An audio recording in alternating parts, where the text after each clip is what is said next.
Nikhila, let's start. Let's start.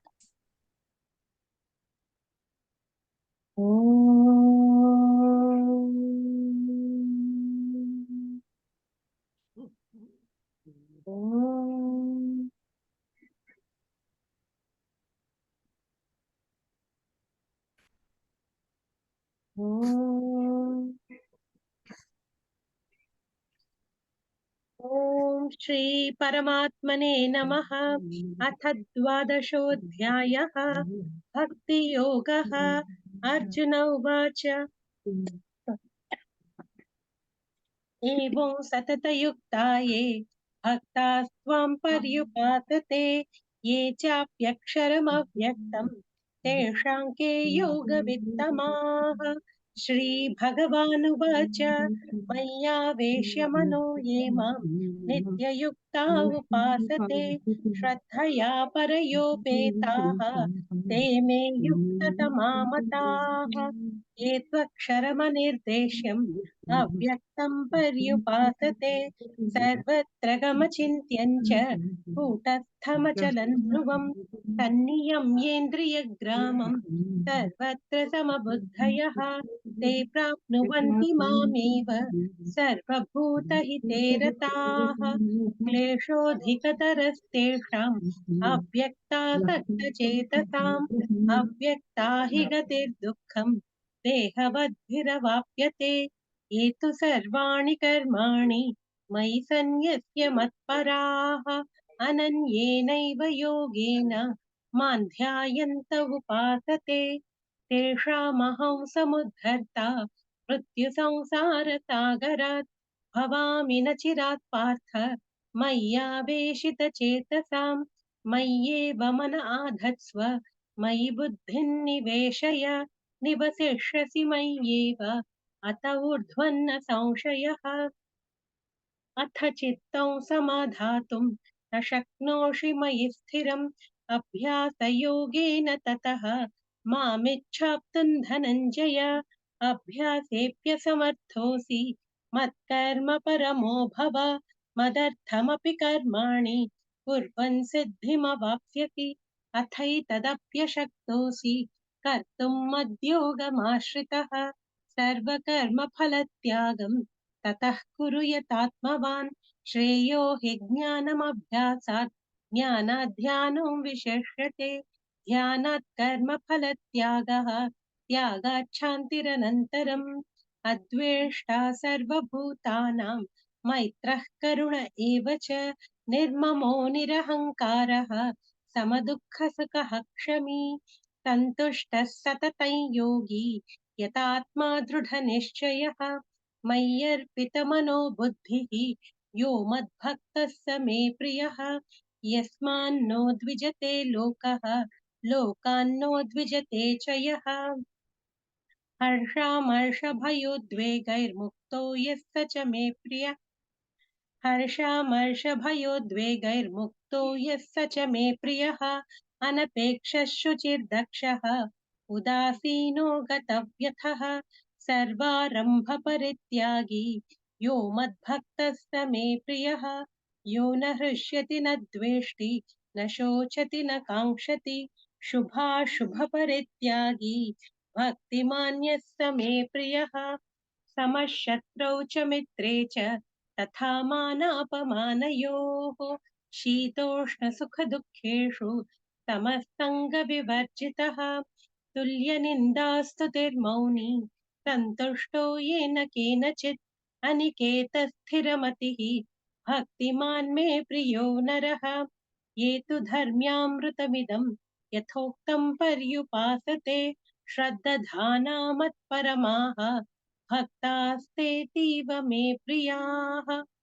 ॐ तत्सत् इति श्रीमद्भगवद्गीतासु उपनिषत्सु ब्रह्मविद्यायां योगशास्त्रे श्रीकृष्णार्जुनसंवादे भक्तियोगो नाम द्वादशोऽध्यायः। अथ त्रयोदशोऽध्यायः क्षेत्रक्षेत्रज्ञविभागयोगः। श्रीभगवानुवाच इदं शरीरं कौन्तेय क्षेत्रमित्यभिधीयते एतद्यो वेत्ति तं प्राहुः क्षेत्रज्ञ इति तद्विदः क्षेत्रज्ञं चापि मां विद्धि सर्वक्षेत्रेषु भारत क्षेत्रक्षेत्रज्ञयोः ज्ञानं यत्तज्ज्ञानं मतं मम तत्क्षेत्रं यच्च यादृक् यद्विकारि यतश्च यत् स च यो यत्प्रभावश्च तत्समासेन मे शृणु ऋषिभिर्बहुधा गीतं छन्दोभिर्विविधैः पृथक् ब्रह्मसूत्रपदैश्चैव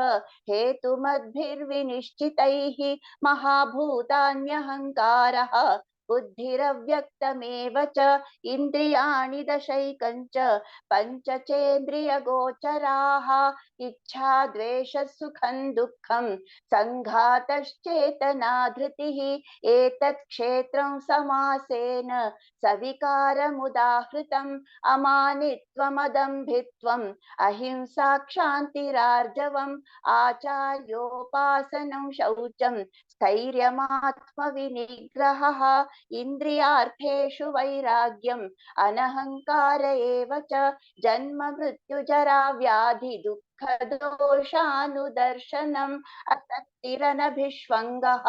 पुत्रदारगृहादिषु नित्यं च समचित्तत्वम् इष्टानिष्टोपपत्तिषु मयि चानन्ययोगेन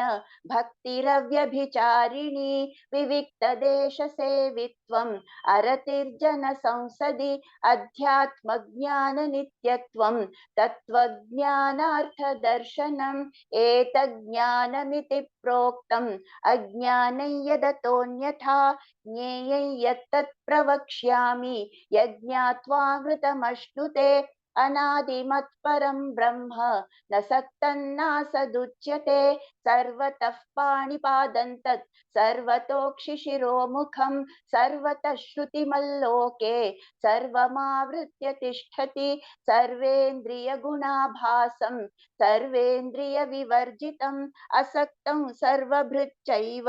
निर्गुणं गुणभोक्तृ च बहिरन्तश्च भूतानाम् अचरञ्चरमेव च सूक्ष्मत्वात् तदविज्ञेयं दूरस्थं चान्तिके च तत् अविभक्तं च भूतेषु विभक्तमिव च स्थितं भूतभर्तृ च तज्ज्ञेयं ग्रसिष्णुप्रभविष्णु च ज्योतिषामपि तज्ज्योतिः तमसः परमुच्यते ज्ञानं ज्ञेयं ज्ञानगम्यं हृदि सर्वस्य विष्ठितम् इति क्षेत्रं तथा ज्ञानं ज्ञेयं चोक्तं समासतः मद्भक्त एतद्विज्ञाय मद्भावायोपपद्यते प्रकृतिं पुरुषं चैव विध्यनादि उभावपि विकारांश्च गुणांश्चैव विद्धि प्रकृतिसम्भवान् कार्यकरणकर्तृत्वे हेतुः प्रकृतिरुच्यते पुरुषः सुखदुःखानां भोक्तृत्वे हेतुरुच्यते पुरुषः प्रकृतिस्थो हि भुङ्क्ते प्रकृतिजान् गुणान् कारणं गुणसङ्गोऽस्य सदसद्यो निजन्मसु उपद्रष्टानुमन्ता च भर्ता भोक्ता महेश्वरः परमात्मेति चाप्युक्तः देहेऽस्मिन् पुरुषः परः य एवं वेत्ति पुरुषं प्रकृतिं च गुणैः सह सर्वथा वर्तमानोऽपि न स भूयोऽभिजायते ध्यानेनात्मनि पश्यन्ति केचिदात्मानमात्मना अन्ये साङ्ख्येन योगेन कर्मयोगेन चापरे अन्ये त्वेवमजानन्तः श्रुत्वान्येभ्य उपासते तेऽपि चातितरन्त्येव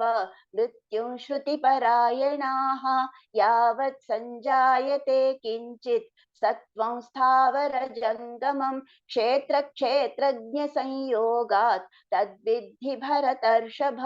समं सर्वेषु भूतेषु तिष्ठन्तं परमेश्वरं विनश्यत्स्व विनश्यन्तं यः पश्यति स पश्यति समं पश्यन् हि सर्वत्र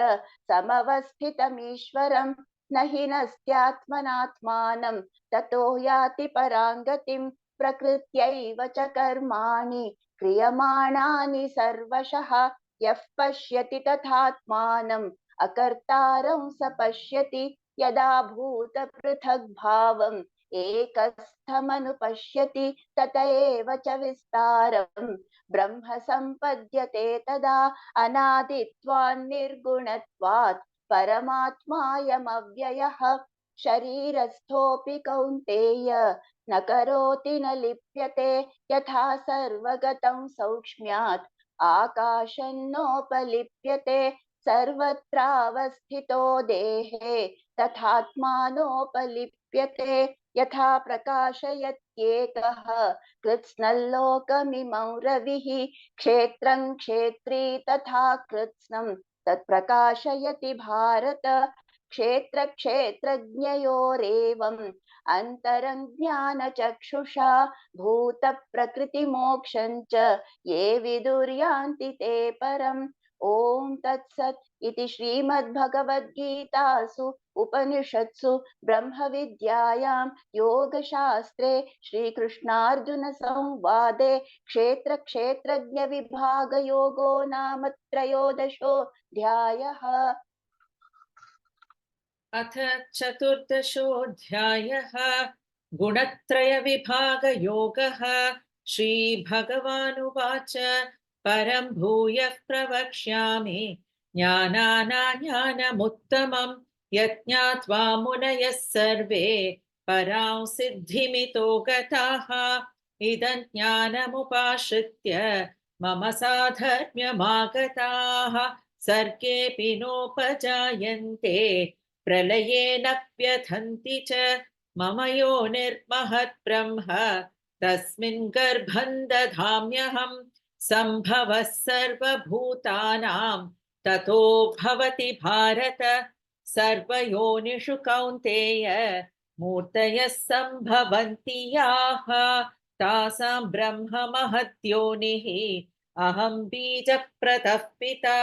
सत्त्वं रजस्तम इति गुणाः प्रकृतिसम्भवाः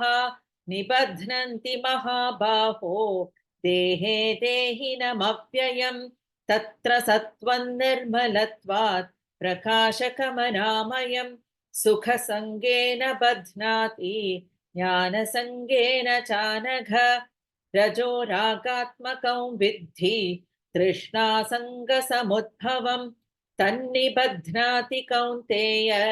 कर्मसङ्गेन देहिनं तमस्त्वज्ञानजं विद्धि मोहनं सर्वदेहिनां प्रमादालस्य निद्राभिः तन्निबध्नाति भारत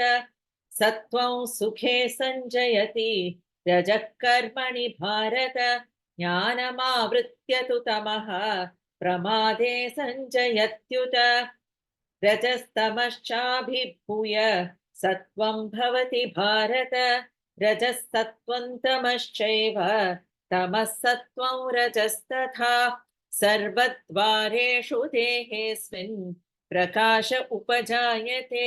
ज्ञानं यदा तदा विद्यात् विवृद्धं सत्त्वमित्युत लोभः प्रवृत्तिरारम्भः कर्मणामशमस्पृहा रजस्येतानि जायन्ते विवृद्धे भरतर्षभ अप्रकाशो प्रवृत्तिश्च प्रमादो मोह एव च तमस्येतानि जायन्ते विवृद्धे कुरु नन्दन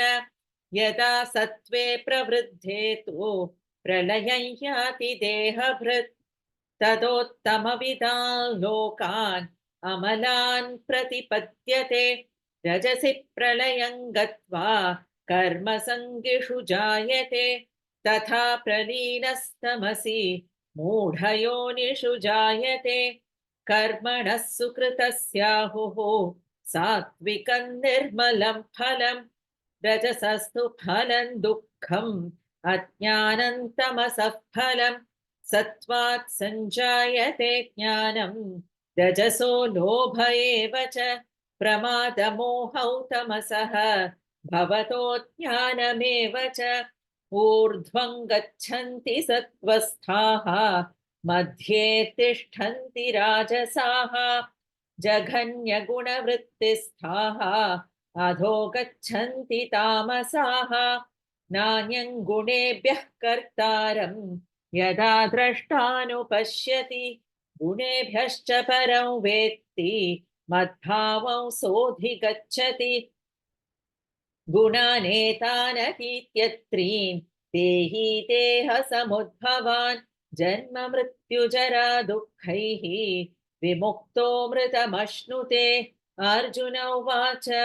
कैर्लिङ्गैः स्त्रीन् गुणानेतान् अतीतो भवति प्रभो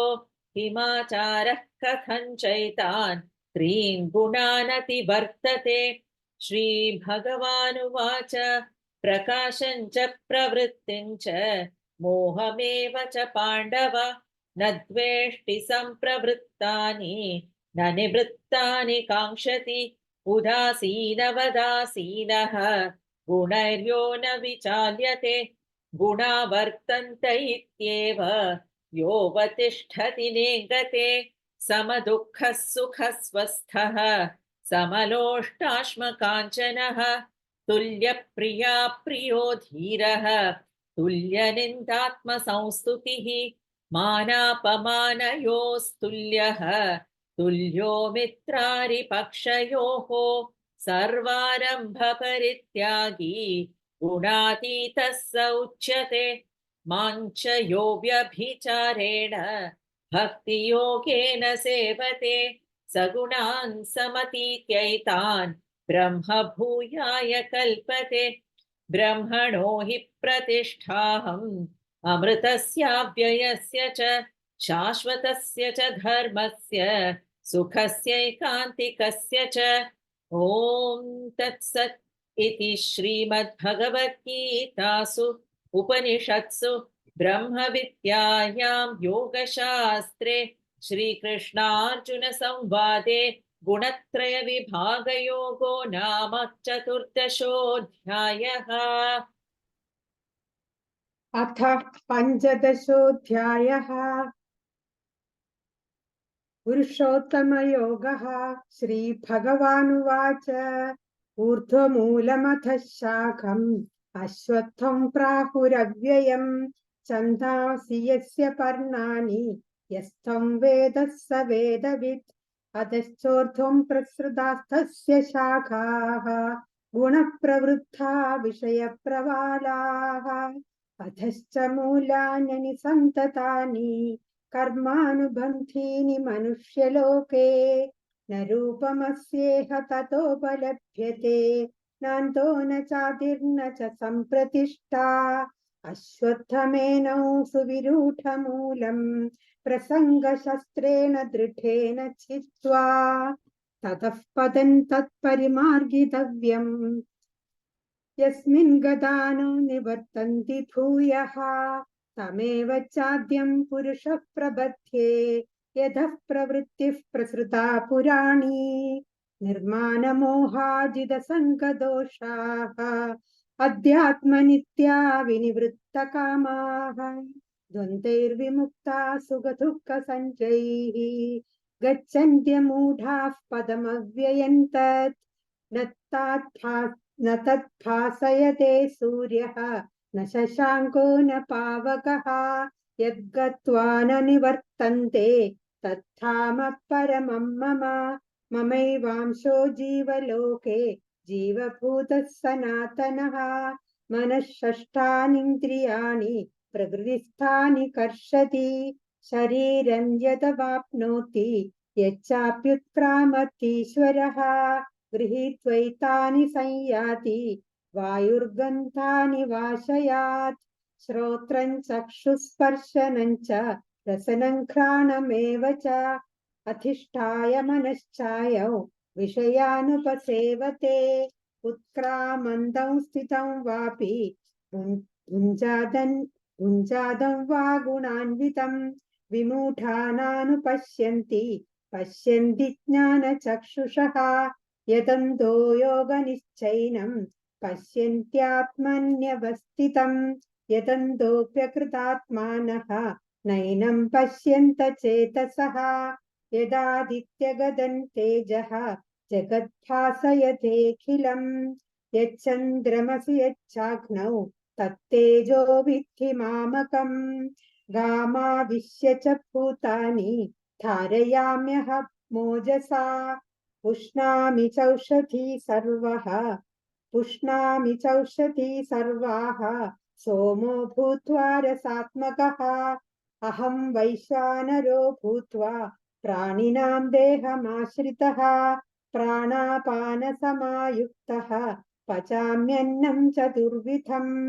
सर्वस्य चाहं हृदि सन्निविष्टः मत्तः स्मृतिर्ज्ञानमपोहनं च वेदैश्च सर्वैरहमेव वेद्यः वेदान्तकृद्वेदविदेव चाहम् द्वाविमौ पुरुषौ लोके क्षरश्चाक्षर एव च क्षरः सर्वाणि भूतानि पुरस्थोऽक्षर उच्यते उत्तमः पुरुषस्त्वन्यः परमात्मेत्युदाहृतः यो लोकत्रयमाविश्य बिभर्त्यव्यय ईश्वरः यस्मात्क्षरमतीतोऽहम् अक्षरादपि चोत्तमः अतोऽस्मि लोके वेदे च प्रथितः पुरुषोत्तमः यो मामेवं सम्मूढः जानाति पुरुषोत्तमं स सर्वविद् भजति मां सर्वभावेन भारत इति गुह्यतमं शास्त्रम् इदमुक्तं मया नघ एतद् बुद्ध्वा बुद्धिमान् स्यात् कृतकृत्यश्च भारत ॐ तत्सत् इति श्रीमद्भगवद्गीतासु उपनिषत्सु ब्रह्मविद्यायां योगशास्त्रे श्रीकृष्णार्जुनसंवादे पुरुषोत्तमयोगो नाम पञ्चदशोऽध्यायः। अथ षोडशोऽध्यायः दैवासुरसम्पद्विभागयोगः। श्रीभगवानुवाच अभयं सत्त्वसंशुद्धिः ज्ञानयोगव्यवस्थितिः दानन्दमश्च यज्ञश्च स्वाध्यायस्तप आर्जवम् अहिंसा सत्यमक्रोधः त्यागः शान्तिरपैशुनम् दया भूतेष्वलोलुप्त्वम् मार्दवं ह्रीरचापलम् तेजः क्षमा धृतिः शौचम् अद्रोहो नातिमानिता भवन्ति सम्पदं दैवीम् अभिजातस्य भारत दम्भो दर्पोऽभिमानश्च क्रोधः पारुष्यमेव च अज्ञानं चाभिजातस्य पार्थ सम्पदमासुरीम् दैवी सम्पद्विमोक्षाय निबन्धायासुरीमता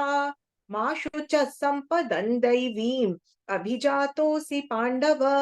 द्वौ भूतसर्गौ लोकेऽस्मिन् दैव आसुर एव च दैवो विस्तरशः प्रोक्तः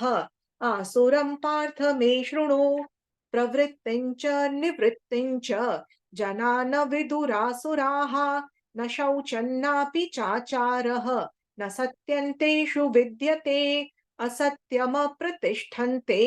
जगदाहुरनीश्वरम् अपरस्परसम्भूतम् किमन्यत् कामहैतुकम् एतान् दृष्टिमवष्टभ्य नष्टात्मानोऽल्पबुद्धयः प्रभवन्त्युग्रकर्मणः क्षयाय जगतो हिताः काममाश्रित्य दुष्पूरं दम्भमानमदान्विताः मोहाद् गृहीत्वा सद्ग्राहान् प्रवर्तन्ते शुचिव्रताः चिन्तामपरिमेयाञ्च प्रलयान्तामुपाश्रिताः कामोपभोगपरमाः एतावदिति निश्चिताः आशापाशसतैर्बुद्धाः कामक्रोधपरायणाः ईहन्ते कामभोगार्थम्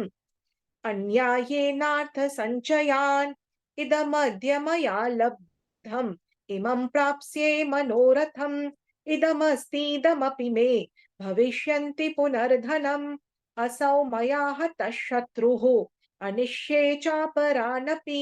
ईश्वरोऽहमहं भोगी सिद्धोऽहं बलवान् सुखी आढ्योऽभिजनवानस्मि कोऽन्योऽस्ति सदृशो मया यक्षे दास्यामि मोदिष्ये इत्यज्ञानविमोहिताः अनेकचित्तविभ्रान्ताः मोहजालसमावृताः प्रसक्ता कामभोगेषु पतन्ति नरकेषु च आत्मसम्भाविताः स्तब्धाः धनमानमदान्विताः यजन्ते नाम यज्ञैस्ते दम्भेनाविधिपूर्वकम् अहङ्कारं बलं दर्पं कामं क्रोधं च संश्रिताः मामात्मपरदेहेषु प्रदुष्यन्तोऽभ्यसूयकाः तानहं द्विषतः क्रूरान् संसारेषु नराधमान् क्षिपाम्यजस्रमाशुभान् आसुरीष्वेव योनिषु आसुरीं योनिमापन्नाः मूढा जन्मनि जन्मनि मामप्राप्यैव कौन्तेय ततो यान्त्यधमां गतिं त्रिविधं नरकस्येदं द्वारन्नाशनमात्मनः कामः क्रोधस्तथा लोभः तस्मादेतत्त्रयं त्यजेत् एतैर्विमुक्तः कौन्तेय तमोद्वारैस्त्रिभिर्नरः अचरत्यात्मनः श्रेयः ततो याति परां गतिम् यः शास्त्रविधिमुत्सृज्य वर्तते कामकारतः न स सिद्धिमवाप्नोति न सुखं न परां गतिम् तस्माच्छास्त्रं प्रमाणन्ते कार्याकार्यव्यवस्थितौ ज्ञात्वा शास्त्रविधानोक्तं कर्म कर्तुमिहार्हसि ॐ तत्सत् इति श्रीमद्भगवद्गीतासु उपनिषत्सु ब्रह्मविद्यायां योगशास्त्रे श्रीकृष्णार्जुनसंवादे दैवासुरसम्पद्विभागयोगो नाम षोडशोऽध्यायः हरिः ओम् श्रीगुरुभ्यो नमः हरिः ओम् श्रीकृष्णार्पणमस्तु ॐ